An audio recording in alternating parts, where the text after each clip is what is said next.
Salam kerahiman. Hari ini 26 September. Kita akan baca dari 1493, 1496, dan 1504. Kita mulai ya. Dalam nama Bapa dan Putra dan Roh Kudus. Amin. Bapa kami yang ada di surga, dimuliakanlah namamu.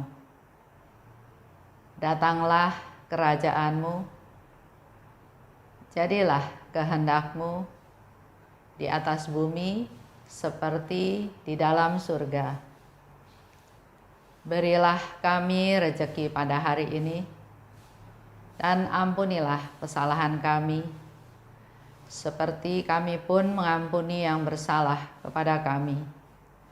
Dan janganlah masukkan kami ke dalam pencobaan, tetapi bebaskanlah kami dari yang jahat.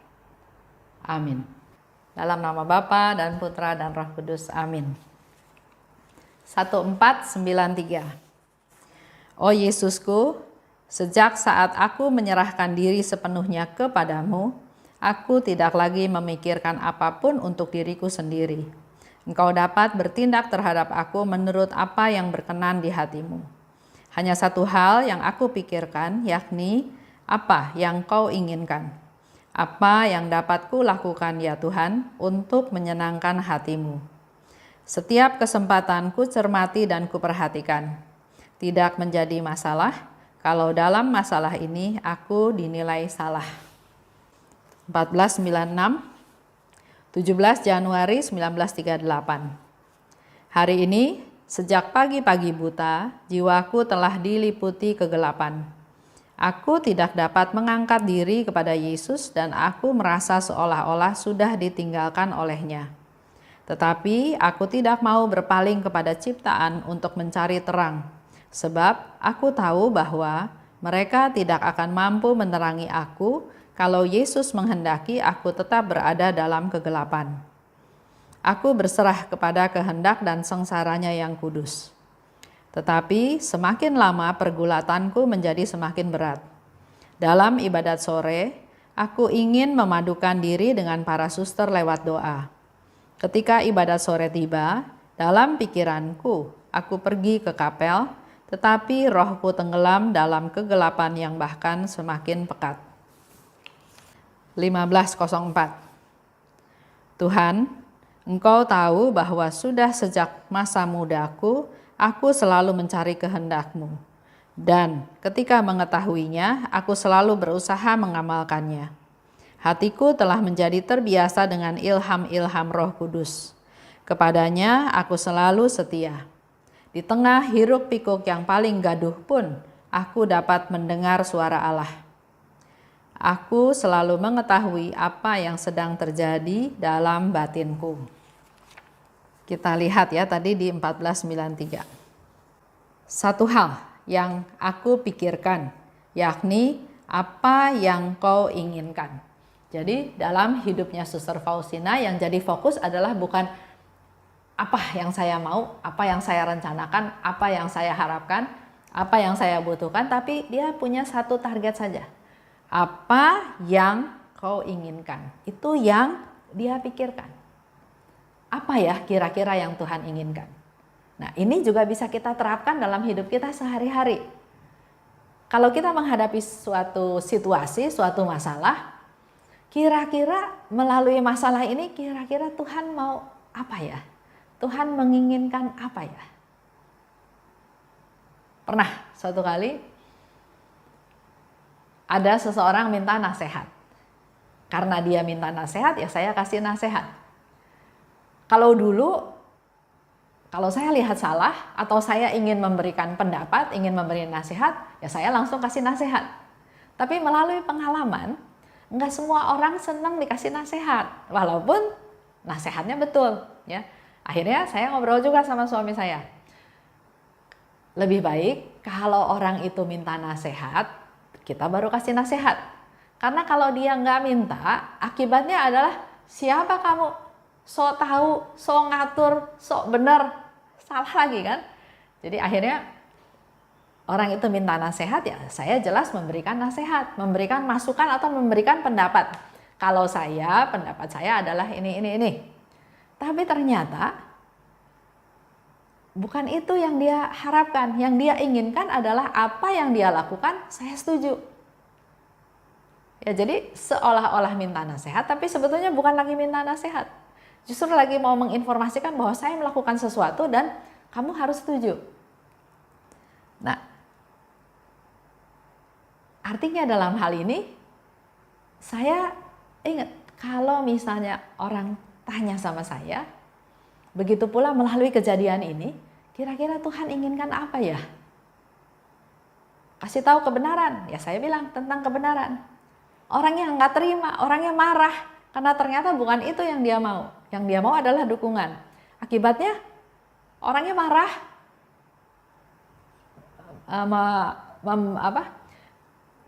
menganggap saya salah. Terus apa yang kira-kira Tuhan kehendaki? Tuhan bilang, ampuni dia. Nah, itu saya lakukan. Saya berusaha mengerti dia, saya berusaha mengampuni dia, memaafkan dia. Itu contoh kecil ya yang saya lakukan. Jadi seperti Suster Faustina, dia cuma satu harapannya, apa sih yang bisa saya lakukan? Yang berikut, setiap kesempatan ku cermati dan ku perhatikan. Tidak menjadi masalah kalau dalam hal masalah ini aku dinilai salah. Ya, seperti contoh tadi. Kan saya bisa aja, saya bilang saya nggak mau kasih nasihat. Tapi karena diminta ya saya memberi nasihat, tapi sesuai dengan apa yang saya anggap benar. Dan dianggap salah, ya sudah.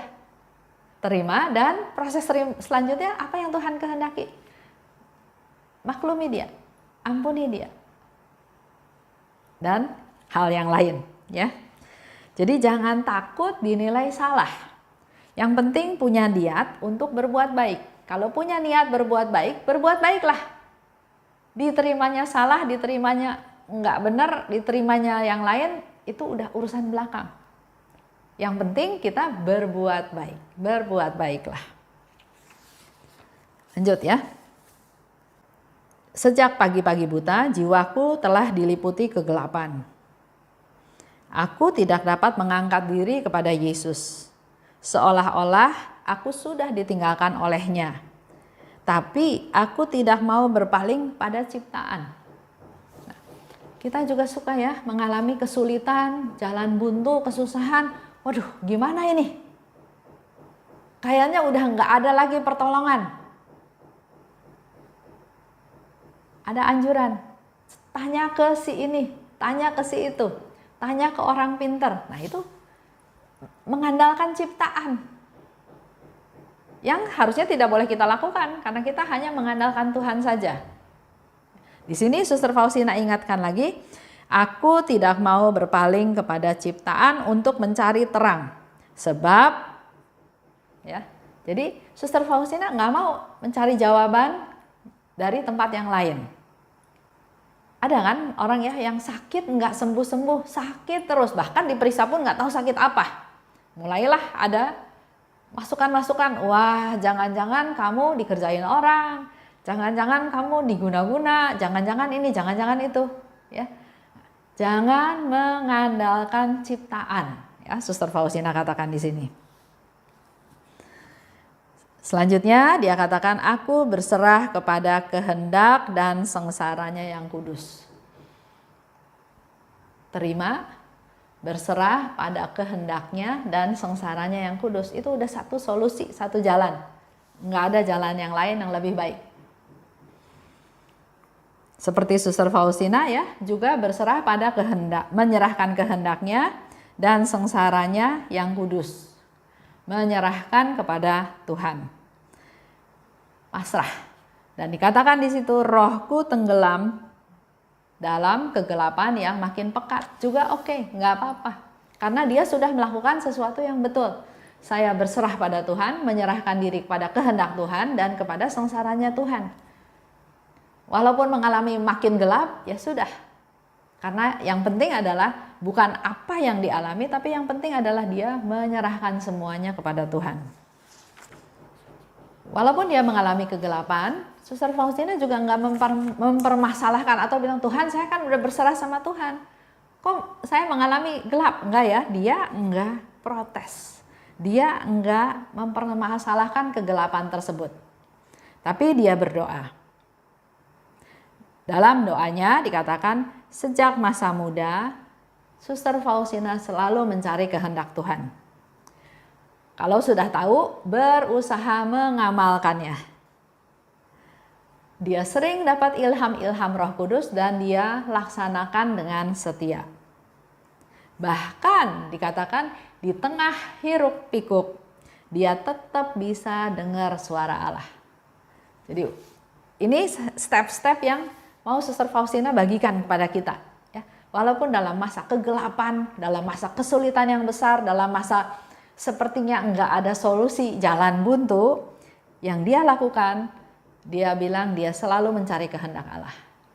Yang berikut, dia kalau sudah tahu, dia berusaha mengamalkannya, dan dia setia kepada ilham-ilham Roh Kudus di tengah hiruk pikuk, walaupun di tengah kekacauan, di tengah permasalahan yang ada, dia tetap mau berusaha mendengar suara Tuhan.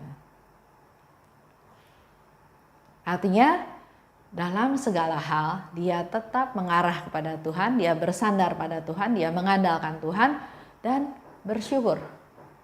Bukan ngomel, bukan komplain, bukan marah, tapi bersyukur. Mensyukuri semua yang dia alami.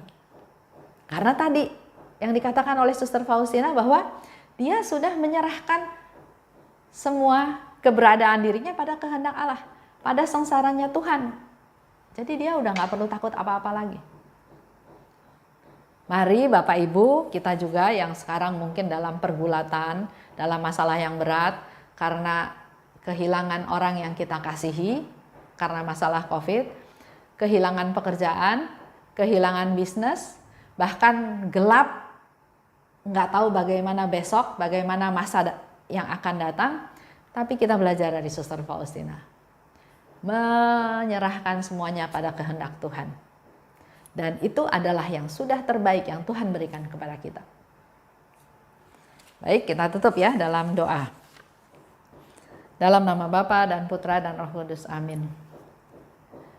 Allah Bapa yang Maha Baik, kami bersyukur Engkau memberikan Santa Faustina kepada kami. Dalam kehidupan dia sehari-hari banyak mengalami kesusahan, mengalami penderitaan. Begitu pula yang sekarang sedang kami alami. Tapi kami boleh belajar dari Suster Faustina untuk mengandalkan Engkau, untuk berserah padamu, untuk komit, untuk melaksanakan kehendak-Mu, dan juga menyerahkan seluruh penderitaan dalam sengsara-Mu ya Tuhan. Inilah kami anak-anak-Mu yang tidak berdaya, yang dalam permasalahan, kami serahkan semuanya ke dalam tangan-Mu Tuhan. Engkau saja yang beri, yang pimpin kami, karena kami tahu Engkau akan memberikan yang terbaik untuk kami. Terpujilah Engkau Tuhan. Amin. Dalam nama Bapa dan Putra dan Roh Kudus, amin. Salam kerahiman.